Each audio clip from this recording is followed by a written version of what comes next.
Hi everyone. So எல்லோரும் எப்படி இருக்கீங்க? நல்லா இருப்பீங்கன்னு நினைக்கிறேன். லீவை நல்லா என்ஜாய் பண்ணிகிட்டு இருக்கீங்கன்னு நினைக்கிறேன். Anyway all the best for your public exam 2025. என்ன சார் பப்ளிக் எக்ஸாம் நாளைக்கு வர மாதிரி ஆல் தி பெஸ்ட்டுங்கிறீங்க? வந்துருச்சு. எவ்வளோ நாள்னு உங்களுக்கு சொல்லணும்னு அவசியமே இல்லை. 58 நாள் தான் இருக்குது. நான் இந்த 10 நாள் லீவை கணக்கே வைக்கலை. ஜனவரி 1 பிப்ரவரி 28 முடி கணக்கு வச்சிங்கன்னா 58 நாள். ஓகே, இந்த 58 நாளில் நம்ம பெருசாக என்ன சாதிச்சிட முடியும் அப்படின்னு நினைக்கிறவங்களுக்கு ஒன்றே ஒன்று தான், சாதிக்க முடியும். அவ்வளோதான் என்னால் சொல்ல முடியும். ஏன்னா சாதித்தவங்க இருக்காங்க.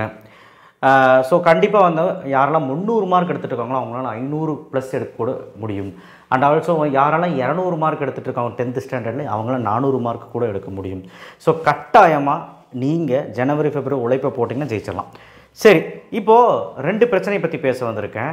நம்ம சேனலை முதல் முறையாக பார்த்தீங்கன்னா சப்ஸ்கிரைப் பண்ணலாம், பண்ணிவிடுங்க. கீழே அந்த லைக் பட்டனை கிளிக் பண்ணி வாட்ஸ்அப் சேனல் லிங்க்லையும் இன்ஸ்டா ஐடியிலையும் என்னை ஃபாலோ பண்ணுங்கள்.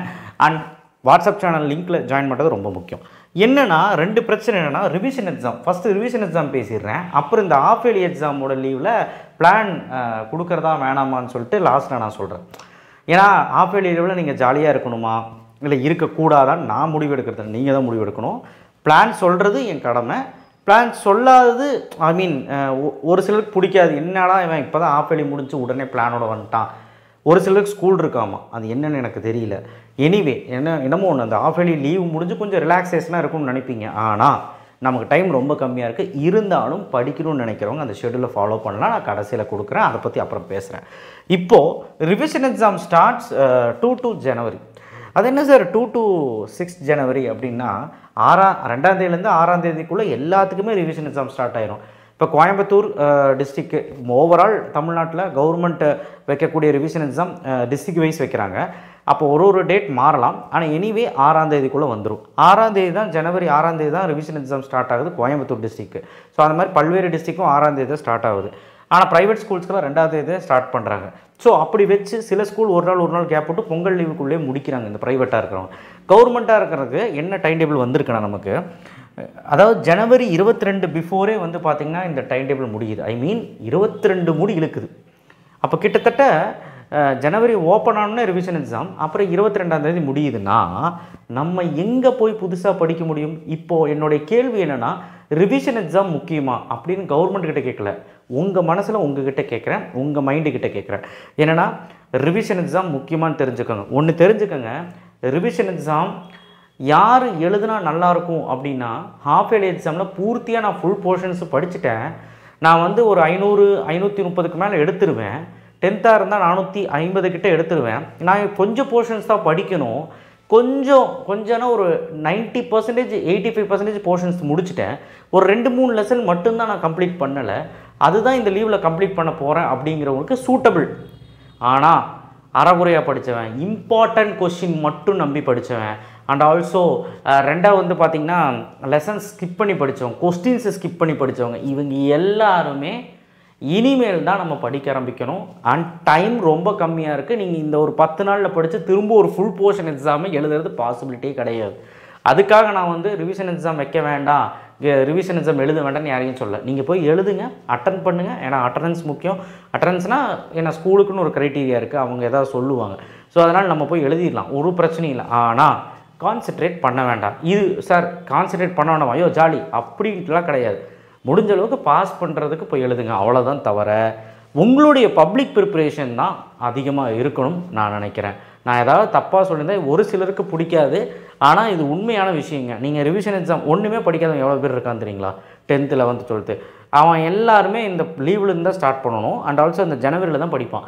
அப்போ அந்த ஜனவரியில் ரிவிஷன் வச்சுட்டாங்கன்னா பையனால் எந்த ஒரு புது விஷயத்தையும் படிக்க முடியாது. அவனே இப்போ தான் புதுசாக படிக்க போகிறான். உண்மையை சொல்லுங்கள், எவ்வளோ கொஸ்டின்ஸ் புதுசாக படிக்கணும்? புதுசாக படிக்க போகிற மேக்ஸில் எவ்வளோ சம் புதுசாக போட போகிறீங்க? புது சாப்டர்ஸ், அதாவது புதுசாக எல்லா சாப்டரும் நடத்தியிருப்பாங்க, புதுசாக எவ்வளோ சாப்டர் படிக்க போகிறீங்க? இது எல்லாமே நம்ம ஜனவரியில் பண்ண போகிறோன்னா நமக்கு டைம் வேணும்ல. எக்ஸாம் எழுத போனால் எப்படி டைம் இருக்கும்? சரி, அதனால தான் நான் வந்து கட்டாயப்படுத்தலை. நீங்கள் யோசித்து முடிவெடுங்க. ரிவிஷன் எக்ஸாம் ஆனால் மார்க்கு பார்ப்பாங்களாங்க சார், அந்த மார்க் எங்களுக்கு யூஸ்ஃபுல்லான்னு கேட்டால் கண்டிப்பாக யூஸ்ஃபுல் கிடையாது. யாருக்கு அது மேஜர் யூஸ்ஃபுல்னால் எல்லாம் படித்து முடித்து ஒரு ஒத்திகை பார்க்குறவங்களுக்கு கரெக்டாக இருக்கும். ஏன்னா அவங்களுக்கு ஒரு ரிவிஷன், அது 2 ரிவிஷன் வைப்பாங்க, மேக்ஸிமம் 3. ப்ரைவேட் ஸ்கூல்ஸ் எல்லாம். ஆனால் கவர்மெண்ட் வைக்கிறது 2 கண்டிப்பாக வைப்பாங்க. ஸோ இந்த மாதிரி பல பிரச்சனைகள் இருக்குது. ஸோ அடுத்தது February 7 வந்து ப்ராக்டிகல்ஸ் ஆரம்பிக்குது. நமக்கு ஒரு டேட் கிடச்சி 6 or 7 தெரியல, டேட் கிடச்சிது 12th 11th சேர்த்து. ஸோ இப்படிங்கிறப்போ நமக்கு வந்து ரிவிஷன் 2 வந்து பார்த்திங்கன்னா நமக்கு எப்போ ஸ்டார்ட் ஆகுதுன்னா January last week or Feb first week தான் ரிவிஷன் 2 ஸ்டார்ட் ஆகுது. இப்படியெல்லாம் வச்சு பார்க்கும்போது ரிவிஷனுக்கே அர்ப்பணிச்சிட்டா நம்ம எப்படி வந்து பப்ளிக் எக்ஸாம் ப்ரிப்பேர் பண்ண போகிறீங்கன்னு எனக்கு தெரியல. ஸோ அதனால் ஓன் ப்ரிப்ரேஷன் தேவை, ஷெடியூல் தேவை. டெய்லியுமே நான் சொன்ன மாதிரி ஸ்கூலுக்கு போயிட்டு வந்தால் ஒரு 5-6 மணி நேரம் படிக்கணும். And leave time Saturday Sunday, நீங்கள் சாட்டர்டே விட்டுருங்க, சாட்டர்டே லீவ்லாம் பரவாயில்ல, சண்டே லீவில் 7 to 8 hours இப்போல்லாம் படிக்க ஆரம்பிக்கணும். இல்லைன்னா கஷ்டம். நான் சொல்கிறது ஜான்லேருந்து ஸ்கூல் ஓப்பன் ஆனதுக்கப்புறம் இனிமேல் தான் நீங்கள் பாடுபட போகிறீங்க, இனிமேல் தான் பாடுபடணும். ஏன்னா இத்தனை நாள் விளையாண்டுட்டீங்க. ஸோ இது எல்லாமே ரொம்ப முக்கியம். ஸோ ரிவிஷன் எக்ஸாம் மார்க் எங்களுக்கு வந்து அது கை கொடுக்குமா அப்படின்னு கேட்டால் படிக்காமல் போய் என்னத்தை போய் எழுதி கை கொடுக்க போகுது? ஆப்படிக்கே ஒன்றும் படிக்கலை, 4 நாளில் நீங்கள் எல்லாம் படிச்சுட்டு போயிட்டு ரிவிஷன் திரும்ப ஃபஸ்ட்லேருந்து ஃபுல் போர்ஷன் எழுதிருப்பீங்க, நீங்களே யோசிச்சுக்கோங்க. ஸோ அதனால் தயவுசெய்து நீங்கள் அதை முக்கியமாக நினைக்க வேண்டாம். ஆனால் போய் எழுதுங்க. ஏன்னா அவங்க ஸ்கூலுக்குன்னு ஒரு க்ரைட்டீரியா இருக்கும், அதனால் எழுதிருங்க, அதெல்லாம் பாருங்கள். But this is not important, public is important. So அப்போ என்ன சார் சொல்ல வரீங்க, நாங்கள் எப்படி சார் டெஸ்ட் எழுதி பார்க்குறதா? நீ ஓன் ப்ரிப்ரேஷன் டெஸ்ட் எழுது. இல்லை நம்ம இந்த மாதம் ஃபுல்லாகவே டெஸ்ட்டு கண்டக்ட் பண்ணுறோம், மேக்ஸு ஃபிசிக்ஸ் கெமிஸ்ட்ரியில் டெஸ்ட்டு கண்டக்ட் பண்ண போகிறோம். அது எப்படி இன்னும் ஸ்டார்ட் பண்ண போகிறோம். இல்லைனா ஏதோ டெஸ்ட் பேட்ச் சேருங்க. இல்லை அப்படின்னா நீங்களே ஓனாக வந்து வீட்டில் டெஸ்ட் எழுதி பாருங்கள். இது நல்ல ப்ரிப்ரேஷன். சரிங்களா? டெஸ்ட்டு ரொம்ப முக்கியங்க. நீங்கள் படித்தது எல்லாமே டெஸ்ட் எழுதுறது ரொம்ப முக்கியம். ஸோ அதனால் ப்ரிப்ரேஷன்ஸ் வந்து ஜாஸ்தியாக இருக்கணும். ரிவிஷன் எக்ஸாம் நான் படித்து எழுத வேணான்னு யாரையும் சொல்ல, ஒன்ஸ் அகெயின் நான் சொல்கிறேன். விருப்பம் இருக்கவங்க எழுதுங்க, விருப்பம் இல்லாதவங்க நீங்கள் பல்ல கடிச்சு போய் எழுதுங்க, வேறு வழியே கிடையாது. யாரையுமே நான் லீவ் எடுக்க சொல்லலை, எனக்கு ஸ்கூலுக்குன்னு ஒரு க்ரைட்டீரியா இருக்கும். ஸோ அதனால் தயவுசெய்து உங்களுடைய ப்ரிப்ரேஷன் விட்டுறாதீங்க பப்ளிக் எக்ஸாமுக்கு. ஸோ ரிவிஷன் எக்ஸாம் மார்க் நமக்கு அவ்வளோ முக்கியம் இல்லை. அதுவும் ரிவிஷன் 2 சுத்தமாக முக்கியம் இல்லை. ரிவிஷன் எக்ஸாம் 1 கூப்பிட்டு கேட்பாங்க, ஏன்ப்பா தம்பி மார்க் கம்மி அப்படின்னு. ஸோ அதை ஏதாவது ரீசன் சொல்லிக்கலாம், ஏதாவது ஒன்று சொல்லி விடுங்க. ஸோ அடுத்தது ரிவிஷன் 1 ரிவிஷன் 2 முடிஞ்சு, அந்த பிரச்சனை நான் சொல்லிட்டேன். ஹாஃப் அண்ட் லீவ் ஷெடியூல் சொல்லுங்கள் சார். நாங்கள் 10 நாள் சும்மா தான் இருக்கோம், எங்களுக்கு என்ன சார் நிறைய ஸ்கூல்ஸ் வைக்கிறாங்க, நிறைய ஸ்கூல் இல்லாத பசங்களுக்கு, ஸ்கூல் இல்லாத பசங்களுக்கு சூட்டபிள், ஸ்கூல் இருக்கிற பசங்களுக்கு ஈவினிங் வந்து படிக்கக்கூடிய சூழலும் நான் இங்கே எழுதியிருக்கேன். சார் ஷெடியூல் நான் ஃபாலோ பண்ண முடியாதுங்க சார், நாங்கள் ஒரு ஓன் ஷெடியூல் ஃபாலோ, நீங்கள் ஓன் ஷெடியூல் ஃபாலோ பண்ணிக்கலாம். ஓன் ஷெடியூல் இல்லைனாலும் ஷெடியூலே ஃபாலோ பண்ணலாம், ஜாலியாகவே இருந்துக்கலாம்.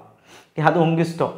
நான் தப்பாக சொல்ல, 10 நாள் ஜாலியாக இருக்குன்னு முடிவு பண்ணியிருப்பான் பையன், நீ ஜாலியாகவே இருந்துக்கோ, தப்பே இல்லை. இதனால் பக்க விளைவுகள், பின் விளைவுகள் வருமா அப்படின்னு கேட்டிங்கன்னா கட்டாயமாக வர்றதுக்கான வாய்ப்புகள் அதிகமாக இருக்குது. ஏன்னா இந்த 10 நாளோட டைமு ரொம்ப ரொம்ப குரூஷியல். நான் சொல்லி தெரியணும்னு அவசியம் இல்லை, நீயே கொஞ்சம் யோசிச்சுப்பார்.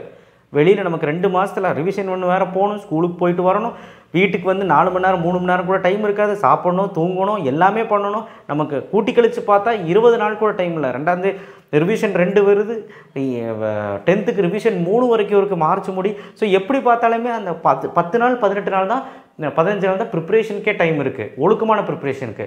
அப்போ நினச்சி பாருங்கள். அதனால் இந்த ஆஃப் டே லீவை விட்டுறாதீங்க. ஸோ 10th 11th 12th 3 பேர்த்துக்குமே பொதுவாக சொல்கிறோம், மார்னிங் வந்து நீங்கள் 6 to 8 நீங்கள் படிக்கிறீங்க, ஆஃப்டர்நூன் வந்து 12 to 12:30 ஒரு ஷெடியூல் போட்டுக்கோங்க. இதுக்கு நடுவில் நீங்கள் எல்லா வேலையும் பார்க்கலாம், சாப்பிட்றது, குளிக்கிறது எல்லாமே பாருங்கள். 12 to 12:30 உங்களுடைய லஞ்ச் எல்லாம் முடிச்சு நீங்கள் ரிலாக்ஸாக இருந்துக்கலாம், லீவு தானே, நீங்கள் ரிலாக்ஸாக இருந்து சாயங்காலம் தான் நான் சொல்கிறேன் 6 to 8:30. ஸோ உங்களுக்கு ஷெடியூல் பாருங்கள், உங்களுக்கு நான் அதிகமாகவே கொடுத்துட்டேன், 7 மணி நேரம் ஷெடியூல் கொடுத்துருக்கேன். இங்கே ஒரு 2 மணி நேரம், இங்கே 2.5 மணி நேரம், இங்கே ஒரு 2.5 மணி நேரம், 7 மணி நேரம் ஷெடியூல் கொடுத்துருக்கு. இதுக்கு மேலே என்ன வேணும்? ஸோ இந்த மாதிரி ஒரு ஷெடியூலில் நீங்கள் லீவ் போட்டு படிச்சிங்கனாலே போதுமானது. ஆனால் காலையில் 6 மணிக்கே ஸ்டார்ட் பண்ணி கொஞ்சம் ரிலாக்ஸேஷன் நடுவில் கிடைக்கும், சூப்பராகவே கொண்டு போகலாம் இதை. சரிங்களா? சரி, இது வந்து நீங்கள் என்ன சப்ஜெக்ட்லாம் படிக்கணும் அப்படிங்கிறத நீங்கள் போட்டிருக்கேன். டெய்லி மேக்ஸ் வந்து 2 மணி நேரம் மார்னிங் வந்து படிக்கிற மாதிரி பாருங்கள். மார்னிங்னா 6 to 8 இல்லைனா 12 to 2:30 உங்கள் இஷ்டம், எந்த ஷெடியூல் வேணாலும் ப்ரிப்பேர் பண்ணிக்கலாம்.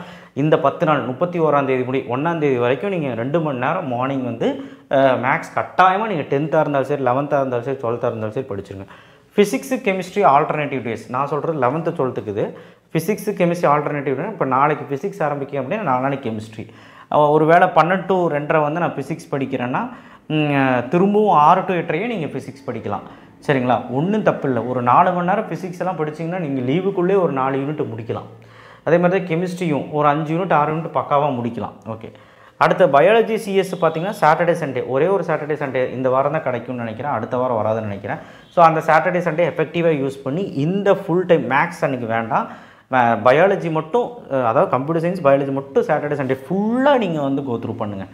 இந்த 8 hours 7 hours ஃபுல்லாக உங்களுக்கு கட்டாயமாக கம்ப்யூட்டராக இருந்தால் 5-6 லெசன் முடிக்க முடியும்.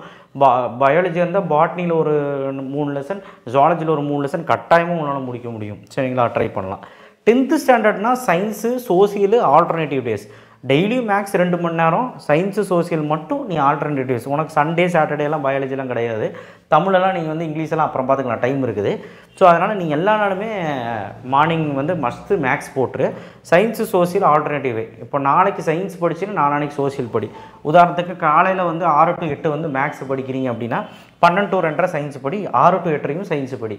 அதுக்கு அடுத்த நாள் திரும்பவும் மேக்ஸ் படிக்கிறேன்னா திரும்பவும் 4 மணி நேரம் சயின்ஸ் சோஷியல் படி. அந்த மாதிரி மாற்றி மாற்றி பண்ணு. இவ்வளோ தான், இதுதான் ஷெடியூல்.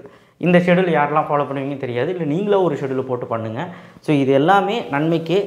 நான் எப்பவுமே ஷெடியூல் கொடுக்குறது உண்டு, அதனால் கொடுத்தேன். கிராஸ் சீரிஸ் எல்லாருமே கேட்டிங்க, பப்ளிக் கிராஸ் சீரிஸ் விரைவில் வரும். அது லீவ்லேருந்து ஸ்டார்ட் பண்ணுறதா இல்லை ஜான்லேருந்து ஸ்டார்ட் பண்ணுறதாங்கிறது நான் ஒரு நாளைக்கு ஒரு முடிவோடு வரேன். கட்டாயமாக இந்த வீடியோவை எல்லாத்துக்குமே வந்து ஷேர் பண்ணுங்கள். நாள் இல்லை 58 நாள்னு சொல்லிக்கிட்டு இருக்கேன், ஆனால் அந்த 58 நாள் நம்ம கையில் கிடையாது, ஏன்னா ரிவிஷன்லாம் வருது நடுவில். ஸோ உங்களுக்கு சாலிடாக ஒரு 20 days ஒரு மேக்ஸிமம் ஒரு 18 days தான் இருக்கும் அப்படிங்கிறது நீங்கள் புரிஞ்சுக்கணும். ஏன்னா நம்மக்கிட்ட கையில் மீதி எல்லாமே ரிவிஷன் எக்ஸாம் அது இதுக்கும் போயிடும். ஸோ அதனால் ரிவிஷன் எக்ஸாம் முக்கியமாக எடுத்துக்காதீங்க, நீங்கள் போய் சும்மா அட்டன் பண்ணிட்டு வாங்க ஸ்கூலோட க்ரைட்டீரியாக்காக. மற்றபடி உங்களுடைய பப்ளிக் ப்ரிப்பரேஷன் ஹெவியாக கொடுங்க அப்படின்னு தான் சொல்ல வரேன். தேங்க்யூ. ஷேர் பண்ணுங்கள், சப்ஸ்கிரைப் பண்ணுங்கள், லீவை வேஸ்ட் பண்ணாதீங்க. தேங்க்யூ.